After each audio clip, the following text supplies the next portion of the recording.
Hari igihe tuganira tuvuga iby'ubwami bwa kera, tukavuga ubwami bw'Abaromani, ubwami bw'Abagereki, ubwami bw'Abaperusi, ubwami bwa Egiputa, bikarangira tutavuze ku bwami cyangwa se empire ya Babiloni. Ubu bwami bwa Babiloni si na rimwe bwabaye ubwami gusa, bwabaye ubwami bugari inshuro ebyiri zikomeye mu mateka. Uyu munsi hari ibintu byinshi twiga mu mashuri dutekereza ko byavumbuwe n'abahanga mu bya siyanse, kandi koko nibyo, gusa benshi muri abo ni abahanga babyaye n'ubwami bwa Babiloni. Urugero, ibyo kumenya ko igihe kigiye kuza kizazana imvura nyinshi bityo mukaba mwatangira guhinga mbere y'iminsi mike, ntabwo byigeze bibaho mbere y'uko ubwami bwa Babiloni bubaho. Ubwami bwa Babiloni ni bumwe mu bwabayeho mbere y'ubundi bwose, ndetse buvumbura uduce twinshi uyu munsi tugisurwa. Nk'ubwami bwa mbere bwa Babiloni birashoboka ko bwafashe Uburayi bw'uyu munsi bwose. Reka uyu munsi tuze kwibanda ku buhanga bwavumburiwe muri ubu bwami, cyane cyane ibyo kumenya imyitwarire y'ikirere cyangwa se astronomy na astrology. Njye nitwa Regis, nguhaye ikaze.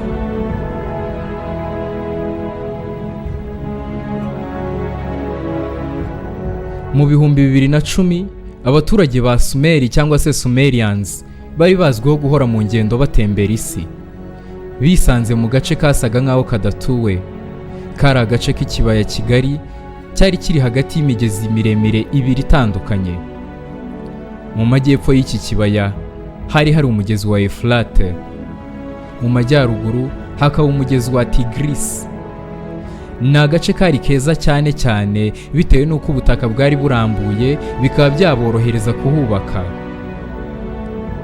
Icyongeyeho, ni agace kari karimo ubutaka bwera cyane ku buryo aba baturage b'Abasumeri bumvise batagomba kuhava.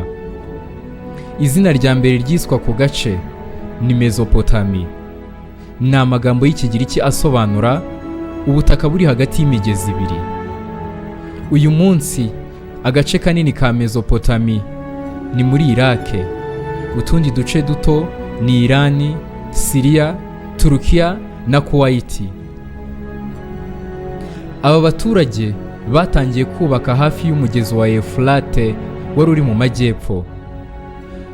Aba ngo barabanje bashushanya uburyo bagiye guturamo bizajya bituma babana hamwe kandi bagasigaza ubutaka bunini bwo guhingamo. Mu nzu za mbere zubatswe imbere ya Efurate, aba bazamuraga ibiti birebire bakabyuzuzaho ibyondo ku buryo kwinjira muri aya mazu yabo wabanzaga kurira ukanyura hejuru. Mu byaje nyuma, aba baturage bahanze uburyo bw'imiturire ku buryo baturaga bazengurutse ahantu hamwe, bateganyaga ko umunsi bimitse umwami muri bo ari we uzahatura. Aha hagati rero ho barabanzaga bakaharunda itaka ryinshi ku buryo biremera umusozi. Iyo urebye ishusho y'iyi misozi yasaga nk'amaterasi y'indinganire dufite uyu munsi mu Rwanda. Ni imisozi bubakaga imeze nk'amayesikariye maremare azamuka cyane. Bagera hejuru bakahubaka inzu y'umwami mukuru wabo. Ibi byari ukumwereka ko abari hejuru, ndetse bikaba ikimenyetso cy'icyubahiro. Ikindi kandi, bitewe n'uko ubutaka bwabaga burambuye cyane, byatumaga uri hejuru areba kure cyane, ndetse bityo bigatuma haba inyamaswa cyangwa se umuntu wabatera babibonera kure, bityo uwo muntu agasanga bamwiteguye. Nguko uko ubwami bwo muri Mesopotami bwatangiye gukomera, ndetse bufite ubwoko bw'imiturire itarigeze kuboneka ahandi. Aba rimwe bigeze gushaka gukora ikintu kidasanzwe bifashishije ubu buhanga bwo kubaka inzu zimeze nk'imisozi. Ushobora kuba warigeze kumva umunara wa Babeli wihitira ahantu. Iki gihe ngo bagize intego yo kuzamura inzu nini imeze nk'umunara, bakayizamura kugeza igihe bageze mu isanzure. Ibi byaterwaga n'amatsiko menshi bari bafitiye ibibera mu kirere, bityo batangira kubaka umunara muremure bateganyaga kuzarangira ari uko bageze aho isi irangirira. Niba watekerezaga ko piramide zo muri Egiputa ari cyo kintu gikomeye cyubatswe kera, uyu munara ujya guhagarara wari ukubye inshuro 52 piramide ndende yabayeho. Ikindi kandi uyu munara wari ukubye inshuro 8 inyubako ndende iriho uyu munsi. Umunara wa Babeli wari ukubye inshuro 8 Burj Khalifa ariyo nyubako ndende ihari uyu munsi.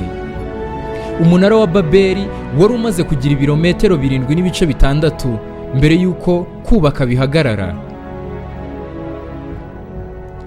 Mu bami ba mbere bayoboye aba baturage wamenyekanye cyane yitwaga Hammurabi. Uyu yayoboye kuva mu cya 792 kugeza mu cya 750 mbere y'ivuka rya Yesu Kristo. Gusa imyaka 42 yose yamaze ku butegetsi, yumvaga agomba gukora ubwami bukomeye bufite umurwa mukuru muri Mesopotami. Ikintu cya mbere yakoze, yabanje kumvisha abaturage ko aho batuye muri Mesopotami ariho ku marembo y'Imana, kuva barahageze bagahirwa ariho Imana izabakura. Mu kirimi bakoreshaga cy'Ikigiriki, amarembo ni Bab, hanyuma Imana ikaba Ilan. Iyo babihuje byose bikora ijambo rimwe ryitwa Babiloni. Nguko uko uyu mwami Hammurabi yatangiye kurwana intambara abo afashe, akababwira kwiyunga ku marembo y'Imana. Ibi byarakomeje kugeza akoze empire nini cyane yafataga amajyepfo y'Uburayi bwose, maze yitwa Babylonian Empire cyangwa se Empire ya Babiloni. Yari ifite umurwa mukuru muri Mesopotami. Nyuma aba baturage bari bamaze kuba aba Babiloni baje gufata ubutaka bwose bw'Abasumeri ndetse n'Abakadi baje baturukamo. Aha niho rero abanditsi bakomeye batangiye kujya bandika igihe imvura yagwiriye, bakongera bakandika igihe izuba ryaviriye. Ibi byatumye bakora integanyagihe, bakajya bakora ubuhinzi bushingiye ku gihe imvura izagwira. Uyu munsi niyo nteganyagihe igikoreshwa henshi ku isi. Ubu bwami bwarakomeye cyane, ndetse iby'ubwenge nko kumenya imibare harimo kwandika, gukuba, guteranya, kugabanya n'ibindi nicyo gihe byavumburiwe. Ikindi gitangaje, ikintu bita itegeko nshinga naha cyatangiriye. Ni ukuvuga ubu bwami bwari bufite igitabo cy'amategeko 282 asa nkaho ariyo ubutegetsi bugenderaho, akitwa Code of Hammurabi nk'umuremyi wayo. Ibi byarakomeje kugeza igihe ku ngoma y'umwami ukomeye witwaga Nebukadnezar, nawe yaje agatangiza impinduramatwara y'abashakashatsi be. Aba bari bafite umwihariko wo kurenga ikirere, bakarara ijoro bitegereza isanzure ngo bitegereze gahunda y'inyenyeri ya buri munsi. Mu bintu bya mbere aba bavuze ngo nuko mu kirere hari ikintu kigaragara nijoro gusa gisa nk'ikizenguruka isi, kandi kikaka bitewe n'uwo munsi uko wagenze. Ni ukuvuga ngo iyo umunsi wabaga wiriwe ushyushye, n'icyo kintu cyarakaga cyane. Umunsi wakwirirwamo imvura, icyo nacyo kikaka gake, rimwe na rimwe kikanabura. Niba wakurikiye neza, wasobanukiwe ko iki kintu bavugaga ari ukwezi. Aha niho hendaga gutangira ikintu kugeza n'ubu abantu batarasobanukirwa ngo cyasabaga ubuhanga bwo hejuru. Ni ubuhanuzi bw'inyenyeri cyangwa se astrology. Ngo aba bashakaga kumenya niba inyenyeri nta kintu zivuze mu migendekere y'ubuzima kuri uyu munsi. Uyu mwami yategekaga aba bahanuzi be kumara ijoro ryose bitegereza inyenyeri ndetse n'ibiri kubera mu kirere, ngo nawe wabaga yemerewe kuva aho ku misozi babaga baryamye amaso yerekeje mu kirere. Aba nibo batangije ikintu gikomeye cyo kubara iminsi hakoreshejwe kalendari hashingiwe kuri ibi, ndetse abana batangira kwigishwa ubugeni bwo kubara inyenyeri, ndetse n'abahanga baravuka. Reka nkubwire uko byagenze. Ngo aba batangiye kubona uturundarundo tw'inyenyeri mu kirere, hakabamo n'ibirundo binini bigiye bitandukanye birimo n'utundi turundo twinshi dutoya.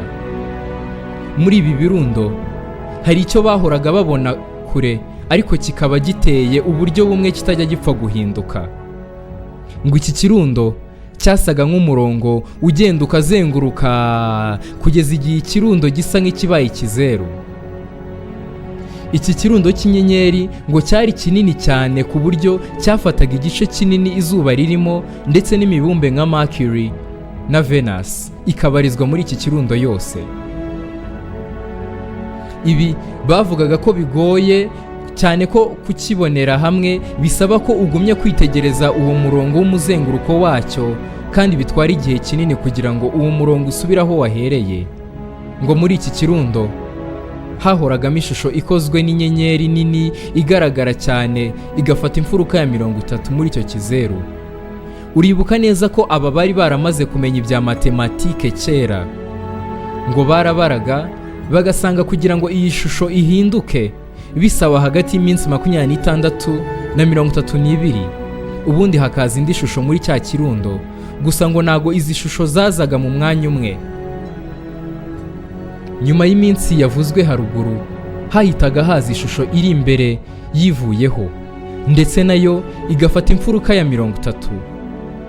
Izi shusho nazo kuzitegereza ngo byasabaga gushishoza, kuko byasabaga gufata uducumu twakoreshwaga mu kwandika, ubundi bakagenda bahuzahuza uko inyenyeri zimeze ngo hakavamo ishusho itandukanye. Urumva ko niba buri shusho yarafataga imfuruka ya 30, muri icyo kirundo cyose gikozwe nk'ikizeru hajyagamo amashusho 12 gusa, bigatwara iminsi iri hagati ya 312 na 384. Ngo iyo ibyo byose bitagendaga nk'uko bisanzwe, byabaga ari icyago gikomeye cyangwa se ikindi kintu kidasanzwe kigiye kuba.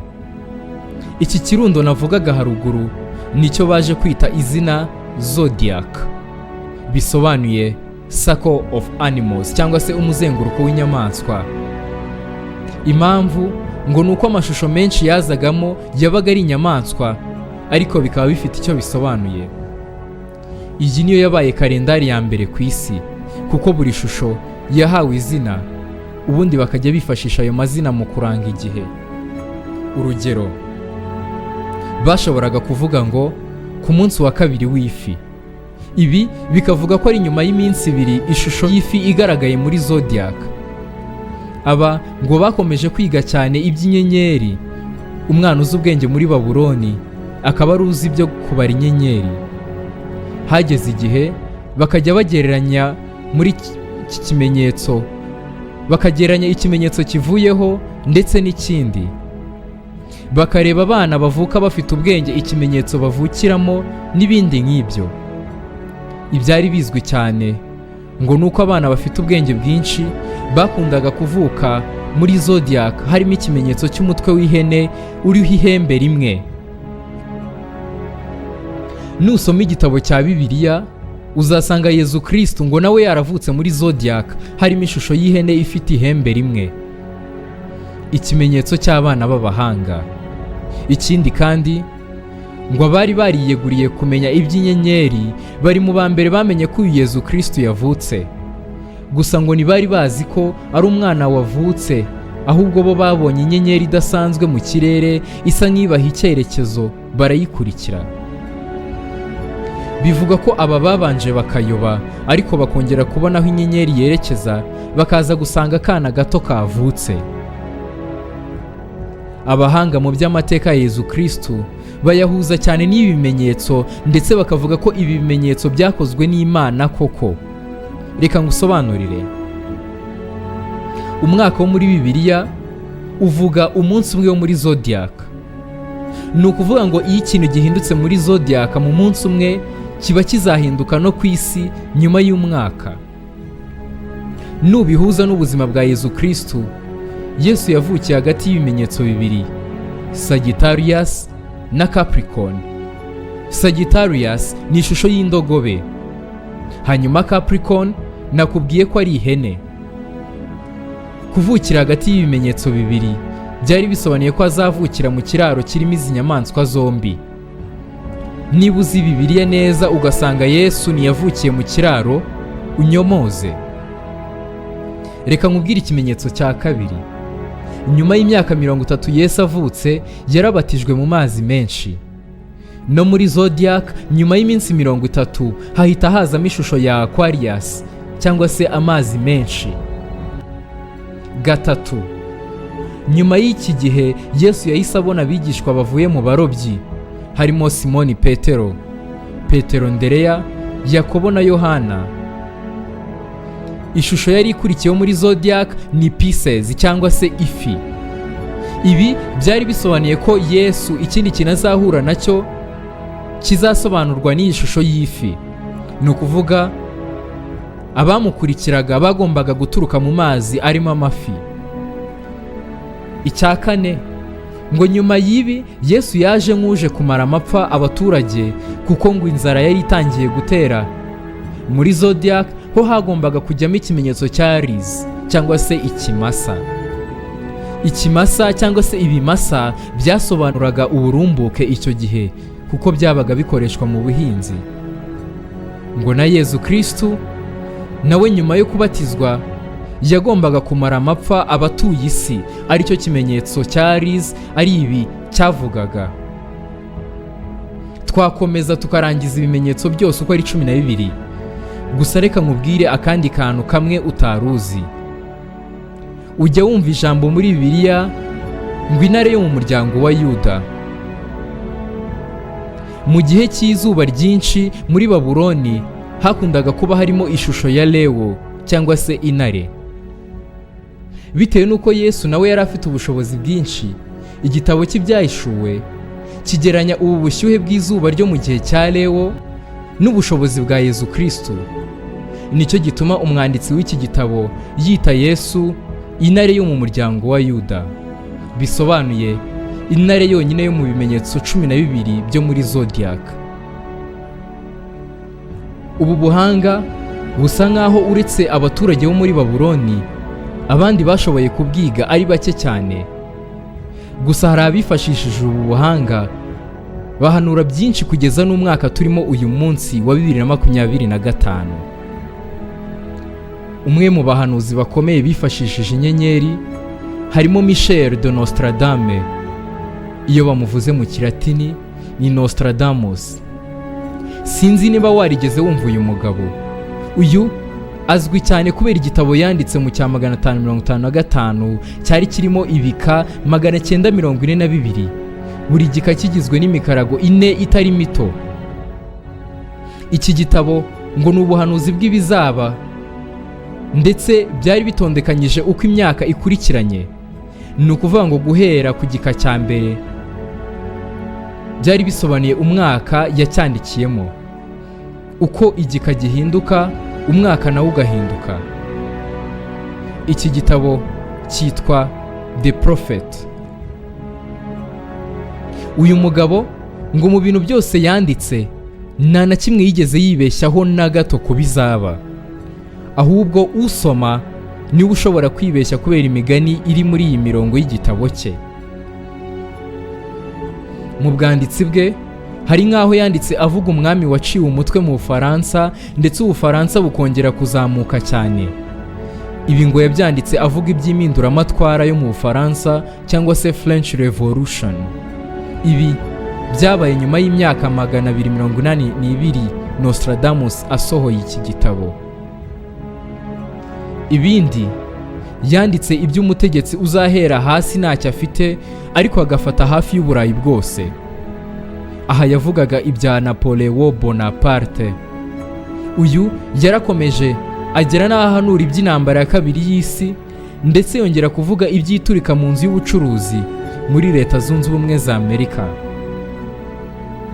Uyu Michel de Nostradamus siwe wavuze byinshi gusa. Ushobora kuba warumvise iby'umukecuru w'impumyi w'umunyabulgariyakazi witwaga Vanga. Uyu nawe iby'iturika ryo kuwa 9 Ugushyingo muri Leta Zunze Ubumwe za Amerika yari yarabivuzeho. Uyu kandi yari yaravuze iby'isubirana rya Leta Zunze Ubumwe ry'Abasoviete ndetse n'ibindi byinshi cyane. Reka ubu buhanga bw'Abanyababiloni tube tubusubikiye aha, ubundi tuzakomerezaho ubutaha. Nge nitwa Regis, ndabashimiye cyane.